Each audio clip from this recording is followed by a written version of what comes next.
Welcome to Beyond Giving, your favorite nonprofit podcast on the Boost Network. I'm Zac, the nonprofit guy, and today we have a super special episode with a good friend of mine, Carmen, from the Madrina Project. The Madrina Project is a local nonprofit here to San Antonio that really empowers young women and girls to achieve everything that they need to achieve. And so we're super excited to have you, Carmen. Thanks for joining us today. I'm so excited to be here and so excited that y'all are starting this new podcast. I can't wait to listen every Tuesday. Definitely, yep. Episodes every Tuesday. Cool. So can you tell us kind of a little bit about you? I was so excited when we were going to have an episode featuring you and the Madrina Project because your story is just, it's so powerful, right? It's something that people can really rally behind. It's inspiring. It's something that when you think nonprofit and when you think people genuinely doing good in their communities, you think, oh, Carmen, you think the Madrina Project. So can you kind of tell us a little bit about your background and what kind of led you to this path of making impact in your communities and then kind of into the Madrina Project? My name's Carmen Lidia, and I serve as San Antonio's fairy godmother. Through the Madrina Project, we provide new and gently used dresses for high school girls if they can't find a dress or afford a dress for their prom, homecoming, graduation. We put together a boutique collection where we provide it for them at our annual empowerment conference, and also we offer school boutique pop-ups where we bring the boutique to the schools. I always feel so happy to hear that people see the mission clearly in our organization, but it really started out of, I was 21, I was in college, kind of eating ramen noodles, and a cute boy invited me to a military ball. And if you've ever been to a military ball, you know that they're gown events. It's not like you can show up in a cocktail or just something that you would wear at a graduation. And I just felt like I was a little bit too old to be asking my parents, my hardworking parents, for a dress. And so I was coaching Little League Soccer at that point, and one of the ladies on my team said, hey, there's this local woman who has a small prom closet out of her house. Let me see if she'll help you. She normally only does it for high school girls. And I said, okay, that would be awesome. A little reluctant because, I felt bad that I needed the support, but we went to her house. She had one little coat closet that probably had 50 to 100 dresses in there, and she was able to give me this purple dress that I still to this day love, but also when I see pictures, I cringe a little bit. And I got to go to the ball, per se, and that day when she was helping me, she happened to tell me that the reason she started it was her 3 daughters were in high school. She was helping her daughter's friends, and that once the last one graduated, they were going to stop doing it. And I thought, well, that sucks. And so I said, well, do you mind if I take it over? And I was very young and naive and didn't know what I was getting myself into. So I said, yeah, let's do it. And so the first year we went to Thomas Jefferson High School and did it together. She taught me how to meet the counselors, the parent liaisons, how to navigate getting into the school, the background checks, those things. And I fell in love with that moment when girls put on a dress, and you can see the giddiness. You can see when it fits. Yeah. And so after that, we kept trying to stay in the school model, like go to the school, but it felt very shamey to the girls. Yeah, I was wondering kind of what that looks like, right? Because you have this really cool mission, right, where you're providing these dresses that may otherwise be unattainable to these girls, right? But then how do you address that? Oh, I feel shame because I needed help. How are you turning that into, wow, I got to take part in the Madrina Project, right? I got to receive this dress. What does that look like for your schools? Yeah, in 2013, we kind of started realizing, when I say we, it's like me and 3 other people. Nice. We started realizing what are the things that changed our lives. And for me, it was learning about Cafe College, truly learning about the Alma colleges locally, my faith, my friends, my family, these core conversations that were starting to shape my life. And so I thought, okay, we clearly have this problem where coming into a cafeteria or a teacher's classroom has this shame feeling to it. They're having to leave their classroom and feel poor, impoverished to some degree, so that because they have to go into that room. And so we started thinking, okay, how do we start a conference? And at that point, I didn't even know how to host a conference or anything, but I knew that's what I felt in my heart to do. And so I started telling people, and I met somebody who was able to connect me with a whole team of a nonprofit. And so we built the conference where not only do they get to go shopping at the end, but we call it Learn to Earn.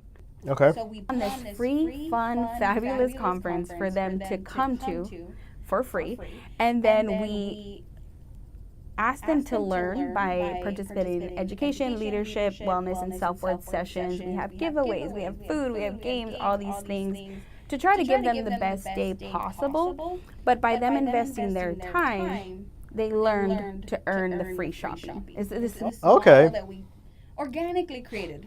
So it's like it's a free event that kind of brings people together and gives them a way to kind of earn this new dress, that they might need. So that kind of like eliminates that shame, because it's not being given to me because I can't afford it, right? I did this thing, I learned about these different things at your empowerment conference, and then I was able to get this beautiful dress that I can take to prom or the military ball or wherever that goes. absolutely, and I think that was the key component. For a while, we stopped doing school pop-ups because we thought the conference was the answer.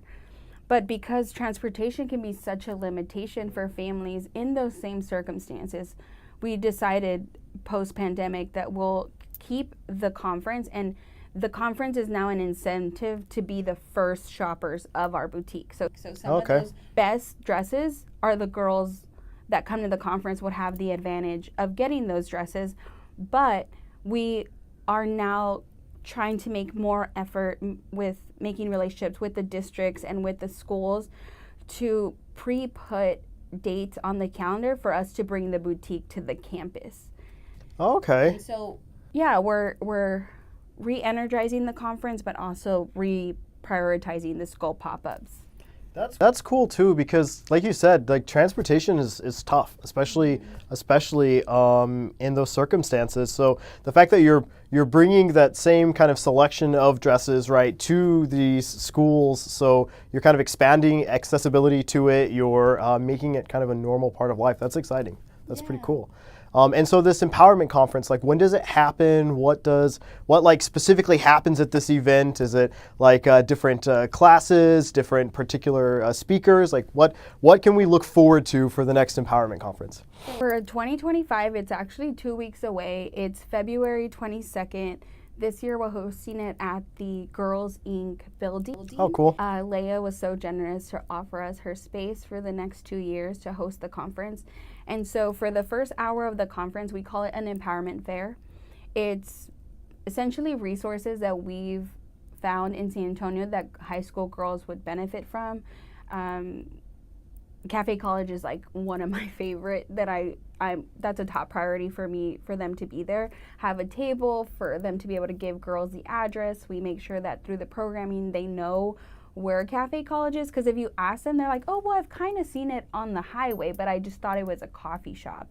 Yeah, so what specifically is Cafe College? Cafe College is actually a college resource center where you can get paired up with an advisor as early as your freshman year. Okay. So you can start going there to learn about what scholarships you're specially fit for, but then also what other academic goals you could set for your high school, right? If you're trying to make yourself stand out for a university or for a program, they might want you to volunteer specifically at like a humane society or at the food bank, depending on what those dreams are for a student.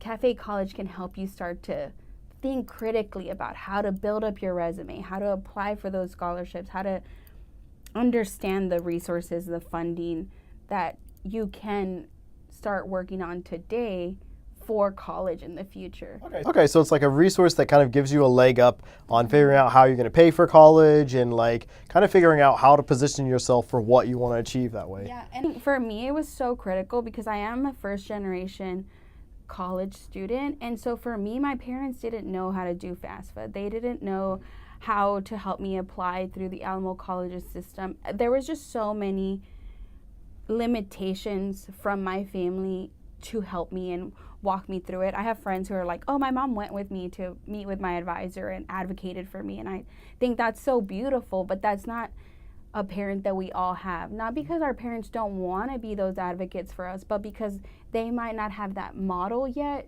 to provide it. And so how do we help girls find those resources in San Antonio? Because we are such a beautiful, high resource city, but a lot of times kids just don't know, where do I go for X, Y, or Z? That's true. And like if you don't know where to look or even sometimes what you're looking for, Yes. like it's really hard to find those connections. So you really take, just beyond the dress, right? Beyond that particular moment at prom or wherever, you really help provide resources. And when you talk about empowering these young women and these girls, it's really to set them up for what they're trying to accomplish in life, right? So beyond just a dress, beyond like resource connections, it's like the whole package kind of. Yes, absolutely. And so I got a little excited about Cafe College, but it's the empowerment fair. Then we open up we call it a musical welcome. So it's just like whatever fun girl music is popular at the time. We have a friend that leads it. Then we have the education session, the leadership, the wellness, and the self-worth session. And our leadership session is actually now being led by the Young Women's Leadership Academy. Oh, cool. Actually a session led by girls, which is very exciting. I started it when I was young, so it was fine when it was like my friends and my peers, but now that I'm, 35, I need to make sure that we're still curating a conference that's fit for a high school girl that's going to engage them. And so and then once the program part is over, we open the boutique.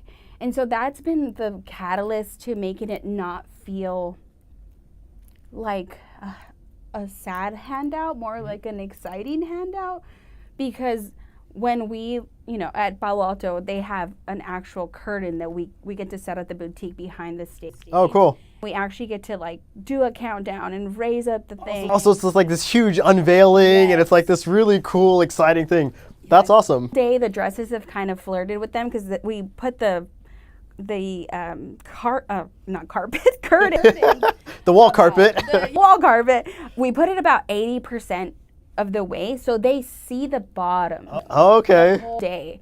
And then at the end of the day, it kind of gets unveiled. And so right now we're working out the logistics on how to do that at the Girls Inc. building, because it's a beautiful building, but we just don't have that same stage capacity. Definitely. And so, but we're still working to make that like wow element when we open the conference boutique experience. Yeah. Definitely. That's pretty cool. And so like as this has kind of evolved, I know, for example, like when I go to a show or a thing or whatever, I have like a very short attention span, right? Give me the 30-second TikTok summary and like I'm good to go. How have you kind of evolved the empowerment conference and those kind of services that you're offering to really fit that niche of young girls, right? High school girls, and how have you kind of evolved and really tailored what you offer to them, and what things have you learned? Well, the first thing I say is we try to listen to girls. What do they want to talk about? What do they want to listen to? What are the questions they currently have? And then finding speakers that not only can answer those questions, but come from the same humble roots that they come from. I think seeing a speaker from the beginning say, with this list of accomplishments, when they can start their conversation by saying, hey, 20, 30 years ago, I was in the same place you are. I come from the same kind of family, from the same economic background. These commonalities, we create this unification between the speakers and the girls versus, oh, it's just some grown-up talking to me. And so I would say those are two of the main things that we do. But practically speaking, we give away epic prizes. We give them a lot of good snacks. Snacks are important. Snacks are important. So sorry, I lean back a little hard. Hot Cheetos with cheese, always slap. And Wait. Hot Cheetos with cheese? Yes. What kind of cheese are you putting on these hot Cheetos? Oh my Is it like that nacho, like, or is it like? It's across from like where brown coffee used to be. The Rios or Okay. Like the popular like ice cream truck cheese. Wait, ice cream truck. I have so many questions for you now, Carmen. Okay, so Okay, we're gonna have to come back to the hot Cheetos and cheese at some point. But okay, so snacks. So plenty of snacks, giveaways, and then we create social media challenges for them all day that they get to engage with at different points. So throughout the day, if they don't have social media, on the back of their lanyards, there are other challenges that they can do with the volunteers to continue to put their name in for the giveaways after every session. So after every session, we give them a little break, go breathe, go get a snack, something. And when they come back, we make sure they get in their seats by doing a great giveaway before the next speaker comes up. So they've just been rewarded, and they're like kind of more engaged because they're like, oh my gosh, I want to be next. Definitely. And so I feel like that's going to be an ongoing journey of learning. That's why, not to put a plug, but that's why I'm so excited about working with Nonprofit HQ. I think there's so much opportunity for us as a team to learn more about the girls. How do we understand where their needs are? Something as simple as like, what's their favorite song? What's their favorite ice cream? These are some things that I haven't been able to navigate how to create a profile. And so I think Nonprofit HQ is going to open up a world of understanding, one, the girls we serve, and two, what their real needs are. I think it's fine to ask them a question, but when you can see the data be consistent, Absolutely. I think I'm so excited to see what will happen with our org as we grow up and grow into the Nonprofit HQ era. Yeah, absolutely. And for those that don't know, Nonprofits HQ is like a unified management platform that's my startup that helps organizations like Carmen's really focus in and amplify their impact, like manage overhead, that sort of thing. And so when you're thinking about like these different tools and these different processes that you use, because like you said, you started the Madrina Project, or you kind of took it over when you were like young and naive, you said, right? Yes. So like, what are some of those like those challenges or those places where maybe you stumbled and wanted to run, or like what did that kind of look like as an experience? And you were pretty young when you started this too, right? I don't know if I'm allowed to ask how old you were. I know. I was one when I got the dress. Okay. So the first time I gave away a dress, I was 22. Now I'm 35. And I mean, obviously when you're young, you think you know what you're doing, but Of course. you don't realize how much you don't know.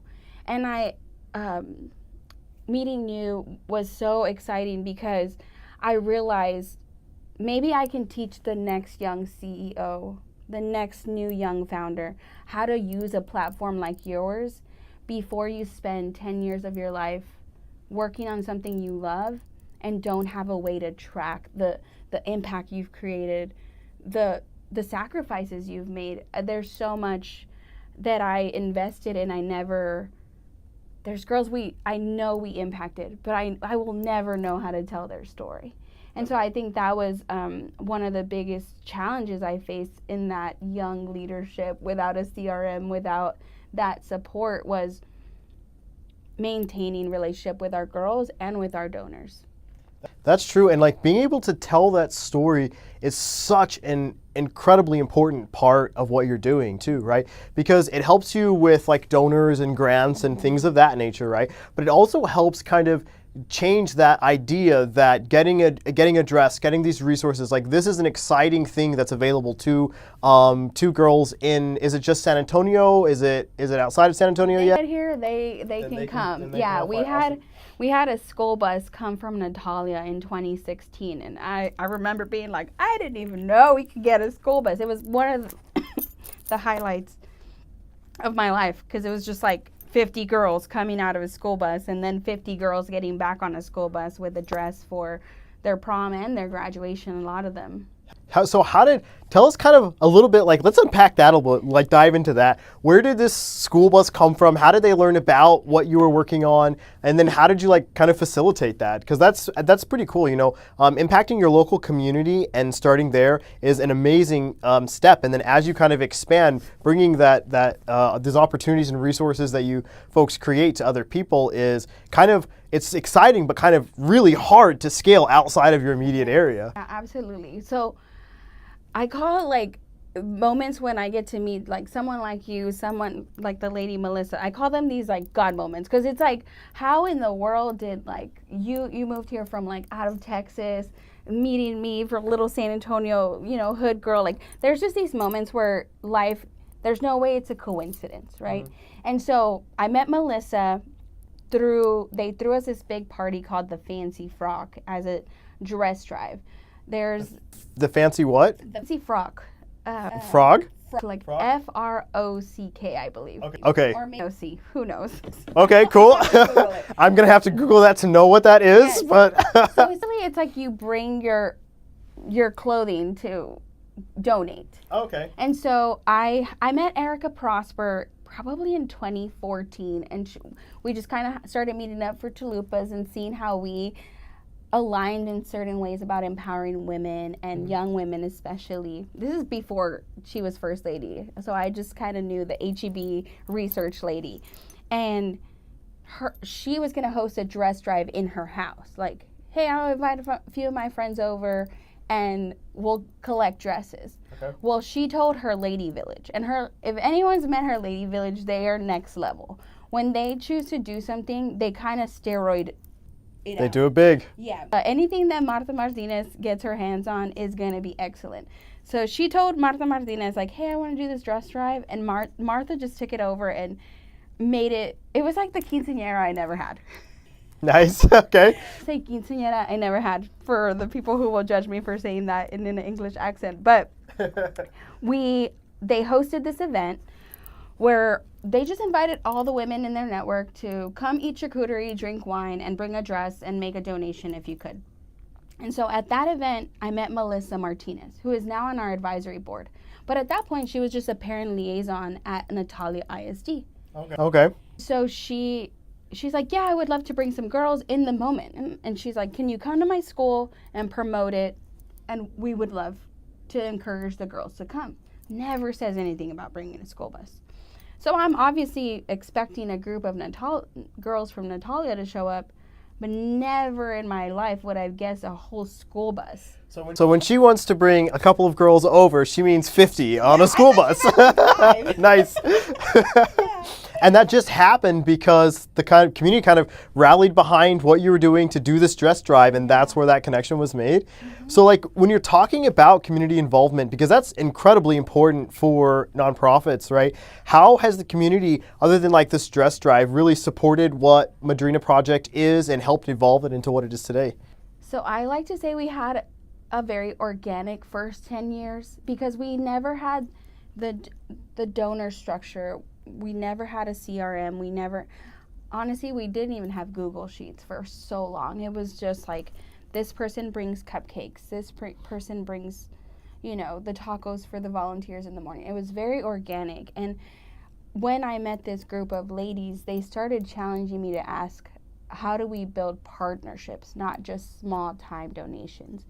And so through partnerships with other nonprofits, we started having this model where we had a fiscal agent, and they were like SAISD Foundation. When I really needed a laptop, the Spurs donated to SAISD Foundation, and then SAISD Foundation gifted us the laptops. Wow, So we never okay. had to hold that dollar.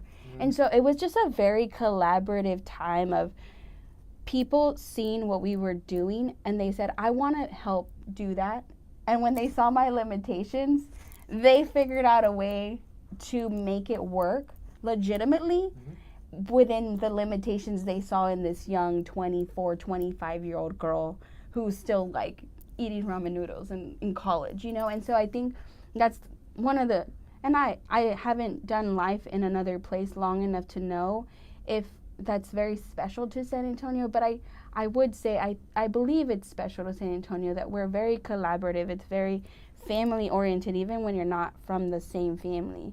When you're gonna have a party, someone brings the rice and someone brings the cupcakes, and it's just a very collaborative city, no matter if it's, you're helping someone raise money for cancer or it's, helping a girl go to prom.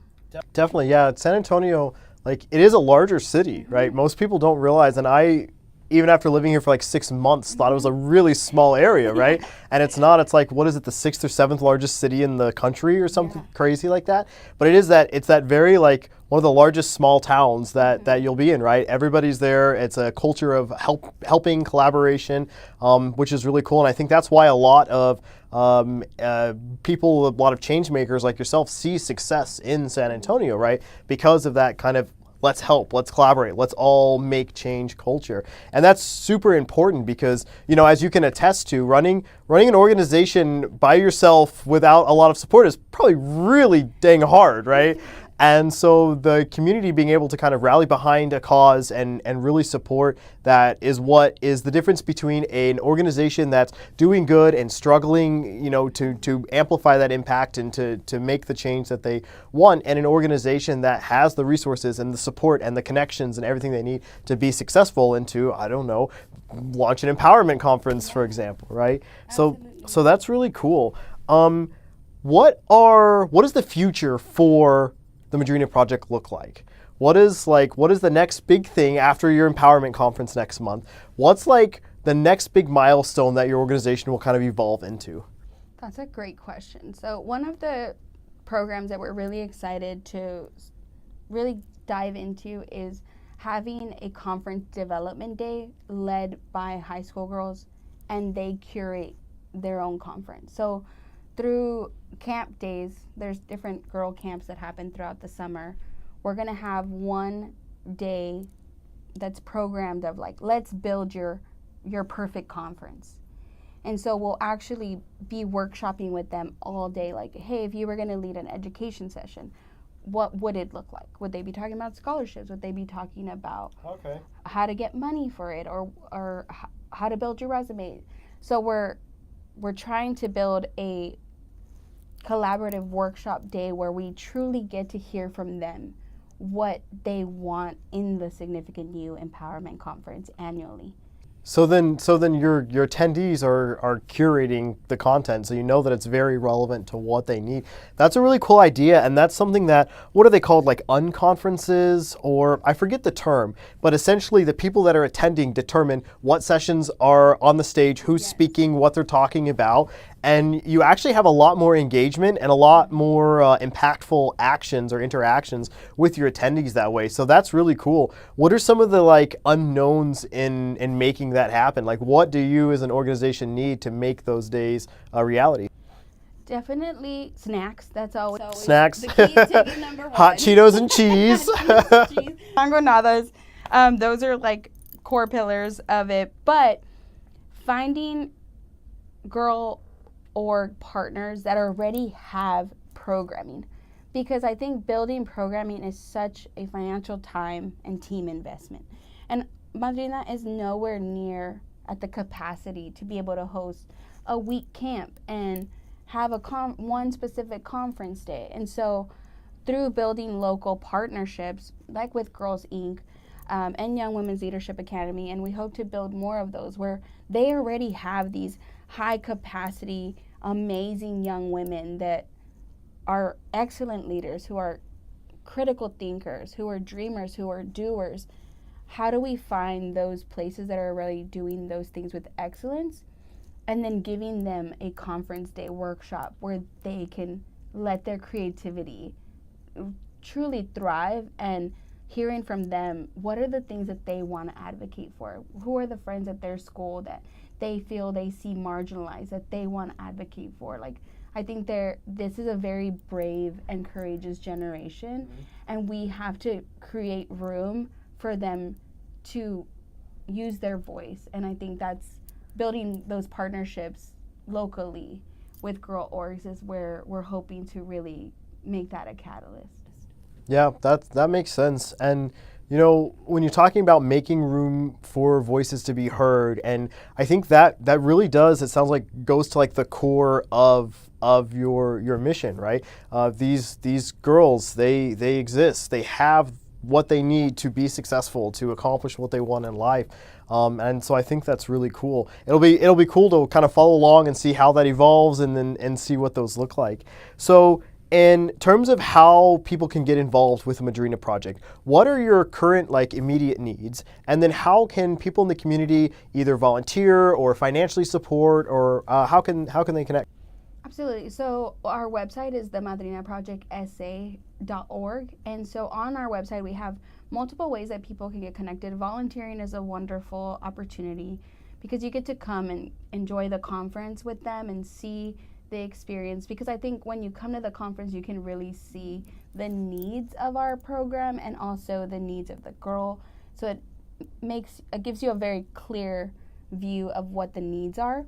But very practical needs is we always need gray velvet hangers. That's like Gray velvet a hangers. staple of- Forever and always. The velvet is what helps them stay hung. And we just try to keep it. Oh, so the dress doesn't like slide off the... Yes. Okay, interesting. And is gray like just how they come, or is that a specific like color that elevates the dress, or like is there science behind this gray velvet hanger? Gray's a little safer. because the white hangers get very dirty. Okay. The black ones can bleed into the dress color. And then we're trying to not make everything pink. So the gray is a very neutral color because we want the dress to stand out on it, not the hanger itself. And we've had hot pink ones, and it's like, oh, I'm just looking at hangers, not really dresses. But gray hangers are they're sold at Target, Walmart. Some HEBs have them. You know, you can order them on Amazon. And we're always looking for boutique partners that can serve as dress drop-off locations.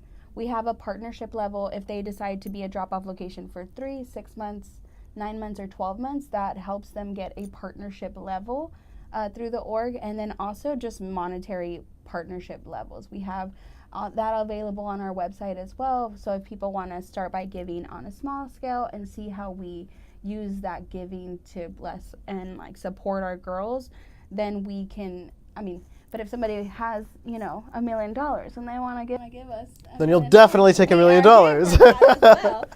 Absolutely. There's so much impact. And through my 20s, there was so much, I say selfless, but it was almost self-sacrifice. I realize now, I love paying for the balloons and for the Hot Cheetos and all these things, but this past year we've had to sit down and look at what our conference costs, what our programming, what the pop-ups, if I wasn't swiping my personal debit card, what would this be costing for us to run as an organization? Right. And that number was a little scary, and so we're working by working with Nonprofit HQ and just building some stronger local partnerships, we're hoping to not be just this organic org, but really become a nonprofit that San Antonio can support, and we continue to do our programs and resources for girls. Definitely, yeah. And like being able to understand those costs, it helps you become more financially sustainable as an organization,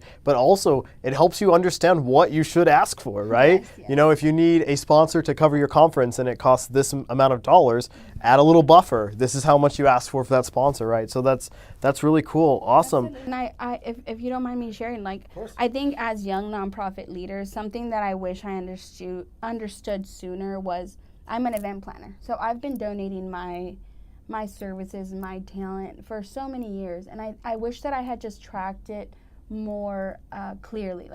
Hey, this week I invested 15 hours. So just as if, because it's a nonprofit podcast, for anybody who is in that startup phase, take the notes, really show the value of how badly you are committed to it, because then when you meet that donor that says, well, how many hours a week do you spend on this? You have the tangible proof that this week I worked 50 hours, and so I think that's something I wish I had understood sooner. Definitely, yeah. And that also shows that it shows your level of commitment to your organization, right? Especially if you're asking for a large donation, right? They want to know that when they give you this money that you're going to do good with it, right? And you're going to use it for your mission. So that's true. And a lot of startup nonprofit leaders, they don't realize that their time and energy does have value. Yes. And so they don't think that happens in the startup world on the for-profit side as well too. They don't think to track that stuff because you don't track zero, it's zero, right? but absolutely, yeah. Thank you so much. Are there any other things that you want to share about your organization, about you, to our audience? I would say join us on Instagram at the Madrina Project. That's where we stay up to date on who our new partners are, the girls we're serving, and different ways to volunteer and get plugged in. Awesome, cool. And we'll put the link to your website and Instagram in the description and distribute it across the network. Thank you so much for joining us. This has been a really exciting conversation, and being able to have conversations with change makers like this and really show the impact that people have in their communities, especially local entrepreneurs here to San Antonio, is what this is all about. Thanks for joining in to the Beyond Giving podcast on the Boost Network, sponsored by Nonprofits HQ. Keep an eye out for future episodes and visit us at theboost.fm/beyondgiving to learn how you can participate in the show as well.